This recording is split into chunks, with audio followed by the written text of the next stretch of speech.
बदर की जंग भी इसी माह मुक़द्दस में हुई है और फ़तह मक्का भी रमज़ान मुबारक में हुआ है।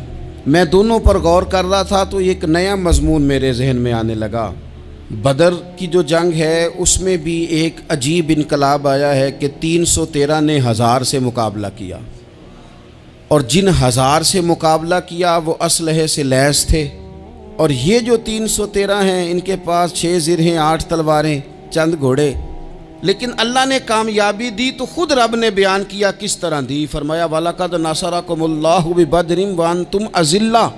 वो कामयाबी इस तरह मिली है कि रब ने तुम्हारी मदद की थी, तुम तो कमज़ोर थे। अल्लाह ने बदर में तुम्हारी मदद की, तुम जीत गए। वलक़द नसरकुमुल्लाहु बिबदरिन व अंतुम अज़िल्ला। अल्लाह ने बदर में तुम्हारी मदद की, तुम तो कमज़ोर थे। फिर फ़तह मक्का नसीब हुई तो उसमें भी बेहतरीन मनसूबाबंदी नबी पाक अलैहिस्सलाम ने फरमाई, बेहतरीन हिकमत अमली हुजूर ने अपनाई। लेकिन हमें जो अल्लाह रसूल ने बात समझाई वो क्या है? इज़ा जा नस्रुल्लाह वल फतह। फरमाया जब अल्लाह की मदद आई और फतह नसीब हो गई। ये अल्लाह ने मदद फरमाई तुम्हारी, यहाँ भी फ़तह मक्का भी अल्लाह की मदद से, जंगे बदर भी अल्लाह की मदद से। वो जो मदद है अल्लाह ताला की, जब वो हम ये करते हैं कि हम अपनी सारी ज़िंदगी सियासत की नज़र कर दें। हमारी सियासत सिर्फ मुल्क में नहीं होती, हमारी सियासत ख़ानदान में भी होती है। हम घर के अंदर भी सियासत करते हैं।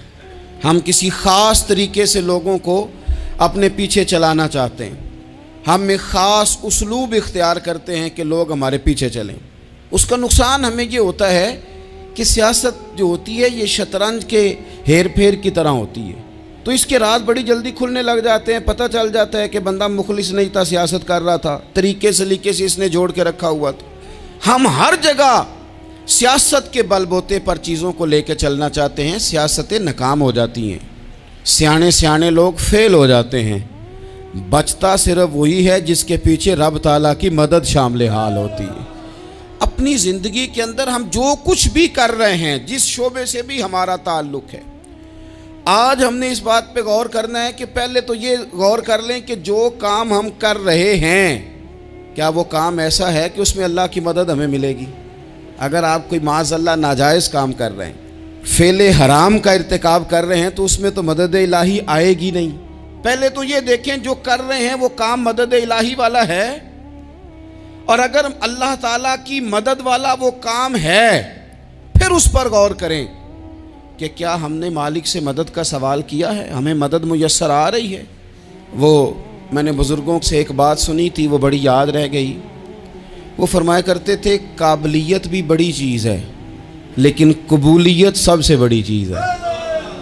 काबिल होना भी बड़ी बात है लेकिन ज़्यादा बड़ी बात यह है कि उसकी बारगाह में कबूल भी है कि नहीं।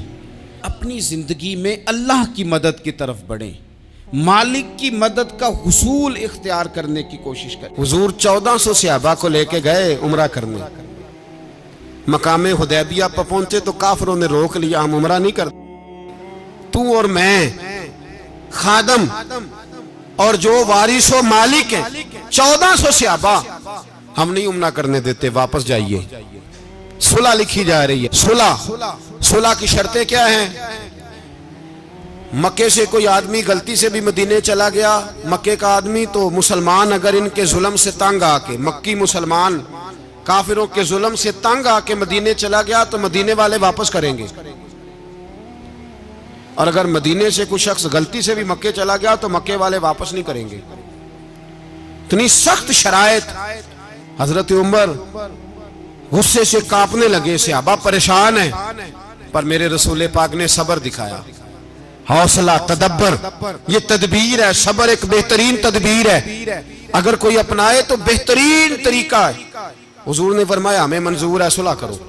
और इतना सख्त हुक्म है, कहने लगे 1400 इहराम वाले वापस जाएं, बाद में आना, इस वक्त नहीं उम्रा करने देंगे।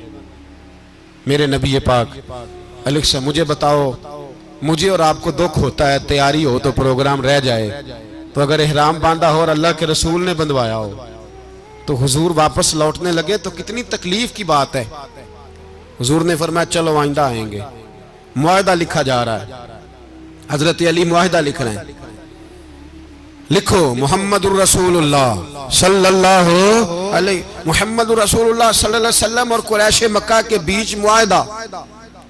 ये तहरीर लिखी जा रही थी तो अबू सुफियान बोल पड़ा, कहने लगा जी हम मोहम्मदुर रसूलुल्लाह नहीं लिखने देंगे माज़अल्लाह, यही तो हमारा झगड़ा है। अगर आपको रसूलुल्लाह मान लिया तो पीछे रह क्या गया, मोहम्मद इब्ने अब्दुल्लाह लिखे। हुजूर ने हजरत अली से फरमाया रसूलुल्लाह काट के मोहम्मद इब्ने अब्दुल्लाह लिखो। हजरत अली लिख रहे थे, मोहम्मद रसूलुल्लाह लिखा था, फरमाया रसूलुल्लाह काट के मोहम्मद इब्ने अब्दुल्लाह लिखो। तो हजरत अली कहने लगे हुजूर मुझे ये लफ्ज काटना नहीं आता, हुजूर मुझे ये लफ्ज काटना। किसी सहाबी ने इतराज नहीं किया कि लिखना आता था, कहा मुझे काटना। हुजूर ने दोबारा कहा अली काट दो। कहा या रसूल अल्लाह मुझे ये लफ्ज काटना नहीं आता। मेरे हबीब ने तीसरी दफा कहा अली काटो। तो शेर खुदा ने कलम छोड़ा, हाथ बांधे और खड़े हो कहने लगे महबूबा मुझे तेरे कसीदे लिखने आते हैं, काटने कोई नहीं आते, मैं मजबूर हूं, मुझसे नहीं होता, कोशिश करता हूं, ना कलम उठता है ना हाथ चलता है। मेरे हबीबे पाक ने कलम पकड़ा और लफ्ज रसूलुल्लाह खुद काट के मोहम्मद इब्ने अब्दुल्लाह कराया। भाई वक्त गुजर गया, सुलह हो गई। ये तदब्बुर, ये हौसला, ये तदबीर मेरे नबी ने फरमाई। अब तो 1400 को मक्के ने ना दाखिल होने दिया, लेकिन एक साल ही गुजरा, थोड़ा ही वक्त गुजरा, मेरे रसूल पाक 10,000 को लेके मक्के में दाखिल हो गए।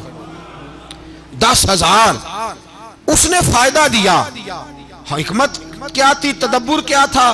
कुरैश रोज लड़ाई करने आ जाते थे, तबलीग ही नहीं करने देते थे। उनसे सुलह हो गई तो नबी पाक ने कैसर को खत लिखा, कैसर रूम को, हिरकल को, दूर दराज तबलीग फैल गई, मुसलमान लाख से ज्यादा हो गए उनकी तरफ से। अब वो लड़ाई बंद हो गई। मेरे हबीबे पाक अलैहिस्सलाम के हौसले ने कमाल दिखाया, इस तदबीर ने फायदा दिया उम्मत मुस्लिमा को। 10,000 का लश्कर लेके हुजूर काबे में दाखिल हुए। कल जो अबू सुफियान कहते थे ना मोहम्मद रसूलुल्लाह लिखने नहीं दूंगा, आज वो खुद कह रहे थे अशहदु अल्ला इलाहा इल्लल्लाह व अशहदु अन्ना मुहम्मदर रसूलुल्लाह सल्लल्लाहु अलैहि। कल जो कह रहे थे कि मैं ये लफ्ज नहीं लिखने दूंगा, आज अबू सुफियान की हवेली में लाखों लोग, हजारों लोग बैठे थे और सारे कह रहे थे मोहम्मदुर रसूलुल्लाह, मोहम्मदुर रसूलुल्लाह, मोहम्मदुर रसूलुल्लाह सल्लल्लाहु अलैहि वसल्लम। मेरे महबूब की तदब्बुर ने, फकाहत ने, और फिर कमाल हुआ। 1400 कहां और 1,44,000 कहां, 1400 कहां और 1,44,000।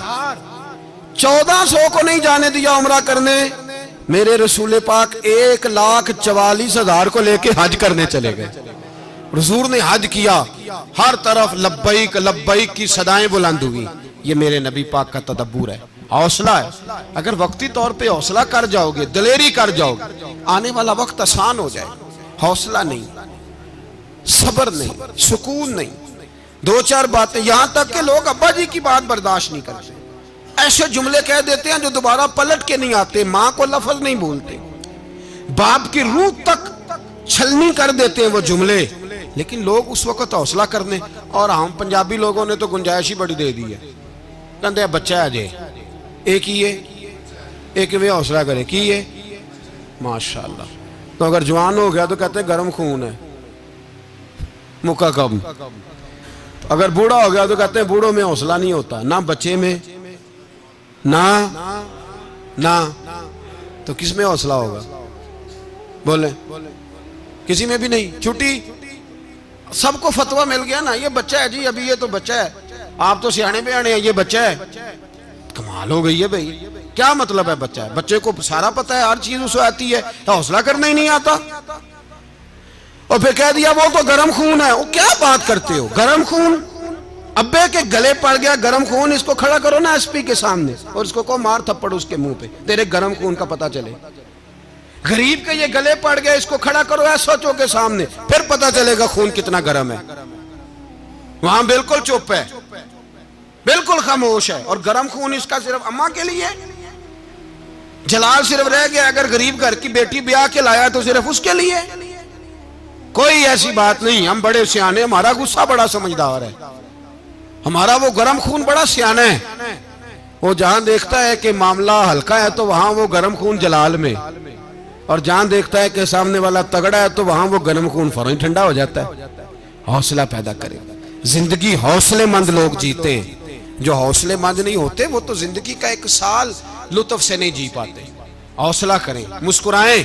मेरे नबी पाक सल्लल्लाहु ताला अलैहि वसल्लम ने ना उस्मान बिन तलहा काबे की चाबी उनके पास होती थी, तो हुजूर ने एक दिन फरमाया उस्मान, अच्छा ये नहीं था कि उस्मान खास खास लोगों को चाबी काबा खोल के दिखाते थे, बल्कि उनको कुरैश की जानिब से ये हुक्म था कि जो भी तुझे कहे तूने काबे का दरवाजा खोल देना।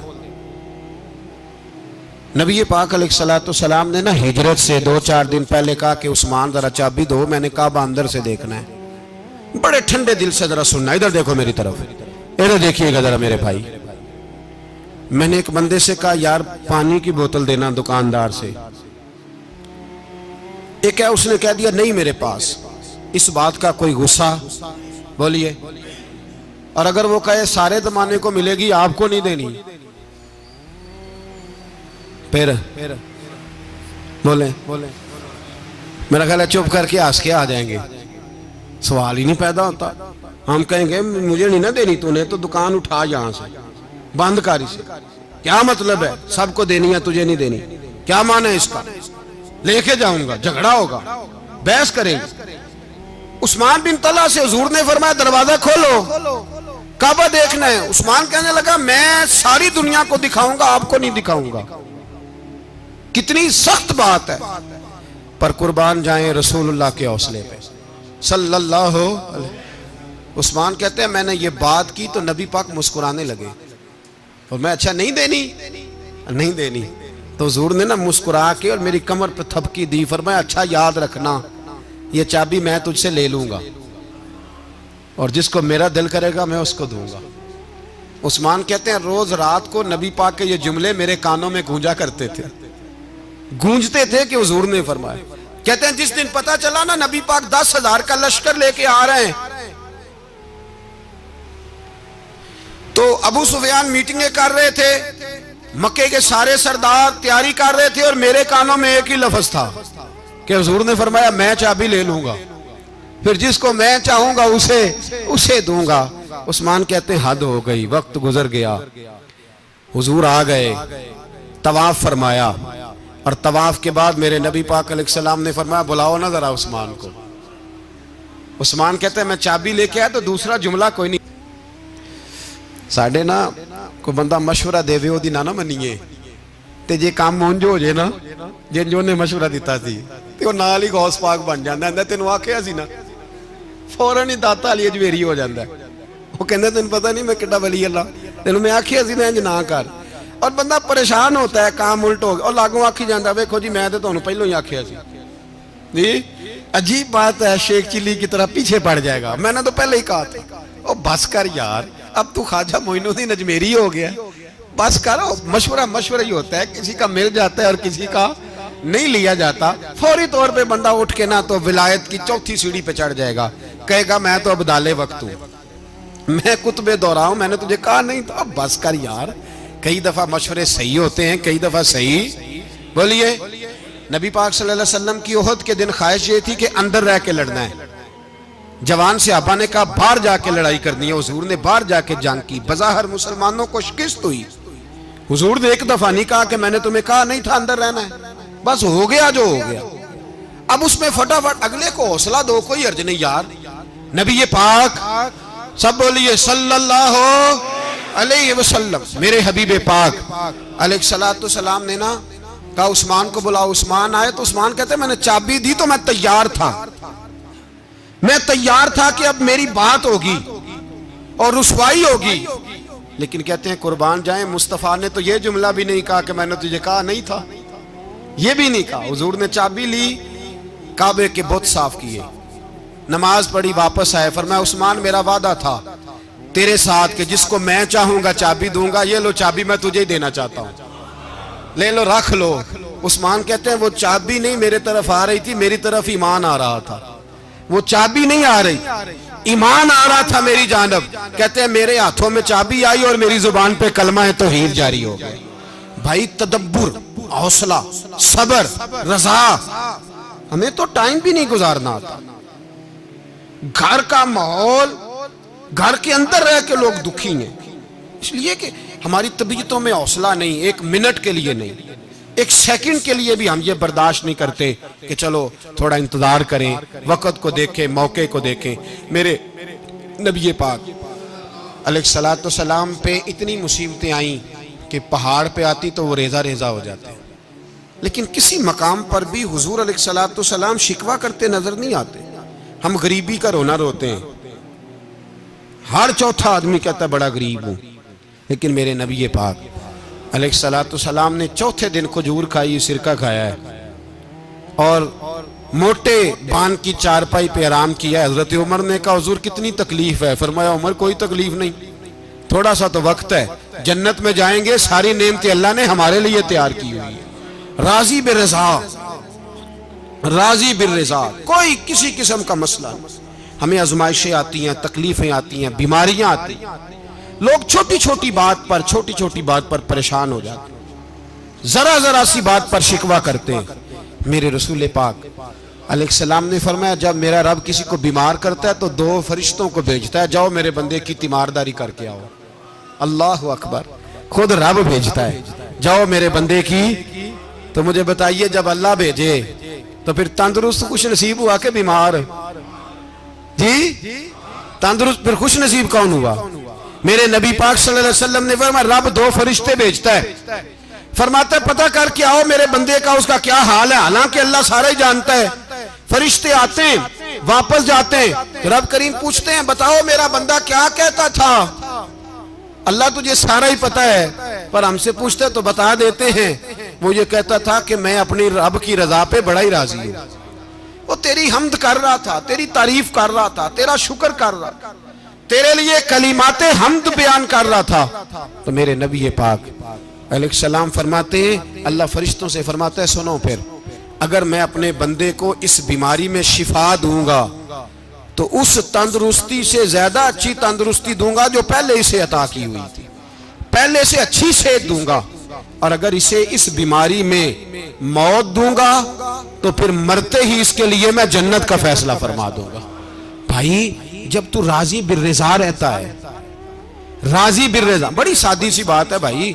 आप घर गए, रोटी मांगी, तो अगर किसी ने कहा ना कि इतनी थकावट है, टाइम पे आया करें इस वक्त, तो रोटी तो वो भी मिल गई, पर उसमें लज्जत, वो सुकून नहीं, वो सुकून नहीं। मेरी अम्मा जी सालन पका के रख लेती थी, तो रोटी जब भी कोई मांगता था तो ताज़ी बना के देती थी, उनकी तबीयत थी। तो मैं अक्सर उनसे कहता कि अम्मा जी पका के रख दिया करो। तो कहते तुम्हें खुशी नहीं होती जब तुम्हारी अम्मा ताज़ी पका के देती है? खुशी होती है, तबीयत में खुशी होती है। उनका मिजाज था, जौक था, तो हम समझते थे यार ये बड़ी सादत की बात। तो आप घर गए रात को, तो घर वालों से कहा रोटी, तू फौरन उठे, फौरन, और उन्होंने खाना ताजा बनाया और साथ ये भी कहा बाहर से ना खाया करे, बंदा बीमार हो जाता है। कितनी ठंडक पहुंचती है आदमी के दिल को, सुकून मिलता। तो भाई बीमारी तो आपने काट ली, लेकिन साथ कहो हो बड़ा बीमार हूं, मैंने तो इतने गुनाह भी नहीं किए, जुल्म भी नहीं किया, किसी को कुछ भी। अब बीमारी तब भी कट गई, पर बड़ी आजमाइश, मरीज डॉक्टर के गले पड़ रहा है, उसके लवाहिकीन झगड़े कर रहे हैं, बीमारी वो भी कट गई। और एक बीमार वो है जो चारपाई पर लेटा है और कहता है जिस तरह मेरा अल्लाह राजी उसी तरह मैं भी राजी, तो बीमारी उसकी भी कट गई। हजरत यूनुस अला नबीना अलैहिस्सलाम ने एक दिन हजरत जिब्रील अमीन मिलने आए, तो जनाब यूनुस अलैहिस्सलाम कहने लगे ए जिब्रील, अल्लाह के नेक बंदों में जो अल्लाह को इस वक्त सबसे ज्यादा पसंद है नबियों के बाद, तो जो करना बात पर, जो सबसे ज्यादा अल्लाह को पसंद है नबियों के बाद वलियों में, और सबसे ज्यादा अल्लाह जिसको अल्लाह की बारगाह में इबादत गुजार लिखा जाता है, मेरी उस बंदे से मुलाकात कराओ। तो हजरत जिब्रील ने जनाब यूनुस अलैहिस्सलाम को साथ लिया, तो एक शख्स के पास पहुंचे जो आंखों से अंधा था, दोनों हाथ उसके सलामत नहीं थे और पूरे जिस्म में पीप जारी थी, रेशा था। जब जाके अस्सलाम वालेकुम कहा ना हजरत यूनुस ने, उसने वालेकुम सलाम के बाद पहला लफ्ज पता क्या कहा? उसने कहा या अल्लाह तेरा शुक्र है, या अल्लाह तेरा, आप भी अदा करें अल्लाह का शुक्र, या अल्लाह तेरा, अल्लाह तेरा शुक्र है। तो हज़रत यूनुस अलैहिस्सलाम कहने लगे तो शुरू से इस तरह का है, नाबीना भी और हाथों से माजूर भी और सारा जिस्म शुरू से। तो बड़े ही खूबसूरत लफ्ज उस बीमार ने कहे। कहने लगे नहीं हुजूर, मैं बिल्कुल ठीक ठाक था, जब तक मेरे रब ने चाहा कि ये दुनिया को देखे तो तब तक उसने मुझे आंखें दी, और जब उसने चाहा कि अब इसका देखना बेहतर नहीं तो उसने वापस ले ली। तो या अल्लाह तेरा शुक्र है, अल्लाह तेरा शुक्र है। फिर कहा जब तक उसने चाहा कि मेरे हाथ रहे तब तक रहे, जब उसने चाहा कि मेरे लिए बेहतर नहीं तो उसने ले लिए, तो या अल्लाह तेरा शुक्र है। जब तक उसने चाहा कि मेरा जिस्म सही और सलामत रहे तो रहा, और जब उसने चाहा कि मेरे लिए बेहतर नहीं तो मुझे बीमार कर दिया, तो या अल्लाह तेरा शुक्र है। तो हजरत यूनुस अलैहिस्सलाम कहने लगे जिब्रील वाकई ये अल्लाह का सबसे ज्यादा शुक्रगुजार बंदा है, सबसे ज्यादा इबादत गुजार बंदा है, सबसे ज्यादा। मेरे नबी पाक अलैहिस्सलाम ने फरमाया मेरा मोमिन हर हाल में ही नफे में है, नेमत मिले तो शुक्र करके नफा, मुसीबत आए तो सब्र करके नफा। अपनी जिंदगी में तहम्मुल, बुर्दबारी, इल्म पैदा करे, हौसला पैदा करे। हर आने जाने वाले शख्स के मिजाज के मुताबिक उसे ना मिले, अपना मिजाज सही रखे, अपनी तबीयत के मुताबिक अपने माहौल को बरकरार रखे। हिल्म के साथ गुजारा करोगे तो रिश्तेदारों से भी बनी रहेगी, दोस्तों से भी बनी रहेगी, हर एक से ताल्लुक रहेगा। और अगर आपके अंदर ये हौसला नहीं तो फिर सारे मामलात परेशानी का शिकार हो जाएंगे। ये तो आज का मजमून था। हमें ना लोग मशवरा देते हैं, कहते हैं पीर साहब दरवेशों को सियासत की बात नहीं करनी चाहिए। देते हैं ना मशवरा लोग, जी थोड़ा थोड़ा बोल दें, थोड़ा थोड़ा देते हैं ना। अगरचे हम उनकी बात नहीं मानते, इसलिए कि इकबाल ने कहा था जुदा हो दी सियासत से तो रह जाती है चंगेजी, जुदा हो दी सियासत से तो। और पहला फिक्र यह है कि जलाले बादशाही हो या जमहूरी तमाशा हो, जुदा हो दीन सियासत से तो रह जाती है। उसने कहा जब सियासत और दीन अलहदा होते हैं तो चंगेज खां और हलाकू खां पैदा होते हैं। सियासत जब तक मस्जिद के अंदर रहती है तब तक पाक साफ रहती है, वो गंदी होती तब है जब मस्जिद से निकल जाती है। हजरत अली के जमाने तक मस्जिद में रही, पाक साफ रही। यजीद बाहर ले गया तो गंदी हो गई। हजरत उमर बिन अब्दुल अजीज दोबारा मस्जिद में ले आए तो फिर पाक हो गई। लेकिन फिर भी एक साथी ने मुझे कहा, तो उसकी बात में सबकी बातें नहीं मानता, उसकी बात मेरी समझ में आई। वो कहने लगा जी असल बात यह है कि सियासी तबसरे तज्जिए हम अखबारों में टीवी पे जाके बैठे, जाके बड़ी मेहरबानी मेरी तरफ देखें, वो हम सुनते रहते हैं तो हमारा दिल करता है मस्जिद में सिर्फ हम रसूलुल्लाह का प्यार ही सुने। तो मैंने कहा यार तेरी बात दिल को लगती है, ये बात सही है, चलो ये नीयत अच्छी है, ये तेरा नजरिया ठीक है, मान गया। मैं चला गया दुकानदार के पास और मैंने उसको जाके कहा कि गाड़ी का इंजन खोलो, इस तरह करो, इस तरह। उसने कहा मौलाना आप जाके ना घर तो फिका की किताब खोलें, इसलिए कि गाड़ी के इंजन के बारे में आपको मालूमात, या अगर आपने ये काम करना है तो इसको पढ़ें, किसी उस्ताद के पास वर्कशॉप पे आए, आपके हाथों को, मुंह को, चेहरे को मिट्टी लगे, धुआं लगे, ग्रीस लगे, फिर आपको पता चलेगा इंजन कैसे खुलता है। सही कह रहा हूं नहीं सही कह रहा? दुआ गल्ला तो यहां कर छड़ी जे, सही कह रहा हूं जी। अगर मौलवी को इजाजत नहीं सियासत की बात करने की, और मौलवी को इजाजत नहीं कि इंजन की बात करे, तो सियासतदान को इजाजत है दीन की बात करने की। यहां तो वो आए ना, मदरसे में पढ़े, पूरा दीन हासिल करे, फिर वो बोले तो फिर तो ठीक हो गया। लेकिन जब उसे सूरत इखलास भी सीधी नहीं आती तो फतवे देने की उसको जरूरत है कोई? बोले ना यार क्यों छेड़ते हैं सियासतदान। हम ना पिछले जुमे जुलूस निकालना चाह रहे थे खत्म नबुव्वत की तरमीम के हवाले से। हुकूमत वक्त ने कहा कि हम वापस लेते हैं, तो मेरे बहुत सारे दोस्तों ने कहा जी निकालना चाहिए। इन्होंने किया क्यों? मैंने कहा यार लोगों को भी परेशान नहीं करना चाहते, हमारी अपनी सड़कें हैं, किसी को बस ठीक है, उन्होंने वापस ले ली तो बात खत्म हो गई, हम मान गए, तस्लीम कर लिया। इतना हमारा मुतालबा है कि उस आदमी को जरूर सजा दो जिसने ये तरमीम की है, लेकिन हम नहीं करते। कोई ये नहीं निकले, नहीं ना निकले, बोले तो वजीर कानून साहब को क्या मुसीबत बनी हुई है नया फतवा देने की? क्या है कोई शौक उन्हें देना चाहिए फतवा? कहते नहीं नहीं मर्जियों में हमारे दरमियान थोड़ा ही फर्क है। मुझे यूं लगता है कि ये जानबूझकर कोई ना कोई ऐसी शरारत करते हैं जिससे लोग इश्तियाल में रहे। जानबूझ हिलम, हौसला, सब्र जात के बारे में तो है, लेकिन अगर कोई रसूल पाक की बेअदबी करे तो फिर हौसले की बात वो है ही नहीं, फिर तो जिहाद की बात है। और मैं दयानतदारी से मस्जिद में बावजू बैठकर जुमे के दिन मशवरा देता हूं हुकूमत को और वजीर कानून को मशवरा देता हूं कि ना फिरौन की हुकूमत सारी जिंदगी रही, ना नमरूद रहा, ना जाज बिन यूसुफ रहा, ना यजीद रहा। और यार दरबारी बन के हुक्मरानों की चापलूसी करते करते तुम यहां तक आ गए हो कि अब नबी पाक की इज्जत को हाथ डालना शुरू कर दिया है। और आप यकीन करें सियासी जमातों का इतना बुरा हाल है कि इनके लीडर के बारे में कोई बात करे तो पागल हो जाते हैं ये एहतजाज कर कर। और उसने डायरेक्ट कह दिया कि खत्म नबूवत का मसला ही कोई नहीं, जो दीन की बुनियाद है, किसी को परवाह नहीं। मुझे तो उन लोगों की फिक्र हो रही है जिन लोगों ने इन्हें वोट दिए हैं, वो अल्लाह को क्या जवाब दें।